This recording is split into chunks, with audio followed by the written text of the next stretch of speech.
Dear students, welcome to the classroom. Today we are going to learn our new lesson of information technology.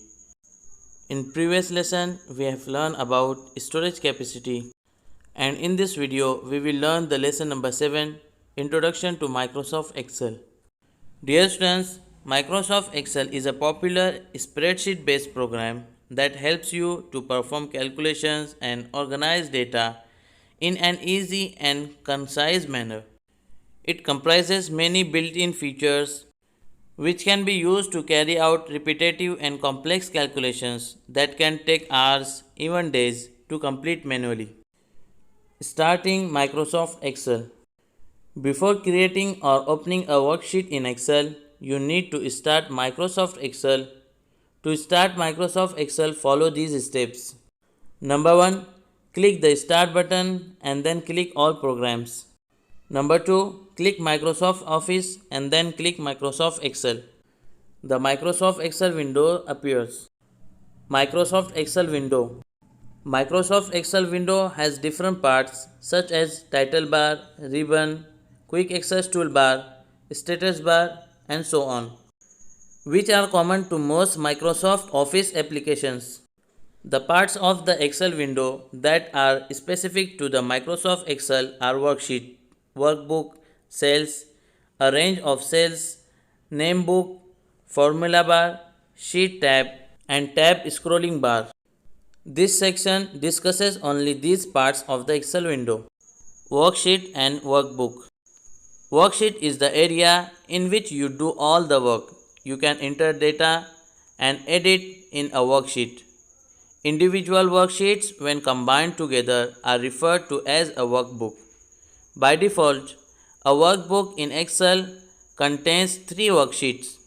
A worksheet is divided into a grid of rows and columns. Rows. Each row is assigned a row number, also known as row header, like 1, 2, 3, and so on. Columns. Each column is assigned a column letter, also known as column header, like A, B, C, Z, double A, AB, triple A, AAB, up to XFD. Cells. A cell is defined as the intersection of a row and a column. This intersection gives each cell a unique address, which is a combination of the column letter and the row number. Note that in a cell address, first the column letter and then the row number is specified. For example, CS is the address of the cell at the intersection of column C and the row 6. Range of cells. A range of cells, also known as block of cells, refers to a group of cells forming a rectangular area. Excel indicates a range by using a colon, which is called the range indicator. For example, a range starting from B4 till D7 is written as comma B4 colon D7 comma. Name box and formula bar. Name box and formula bar are located below the ribbon. Name box displays the name of the active cell or the selected range and can be used to name a range of cells. The down arrow next to the name box is used to locate the previously named regions. Formula bar, which is located on the right of the name box, displays the contents of the active cells in the worksheet. The content can include text, numbers, formulas, or functions. Sheet tab and tab scrolling bar.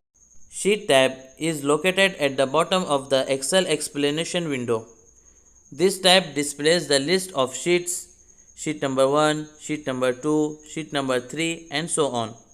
In the current workbook, it is also used to move from one worksheet to another within the same workbook. Tab scrolling bar is on the left of the sheet tab.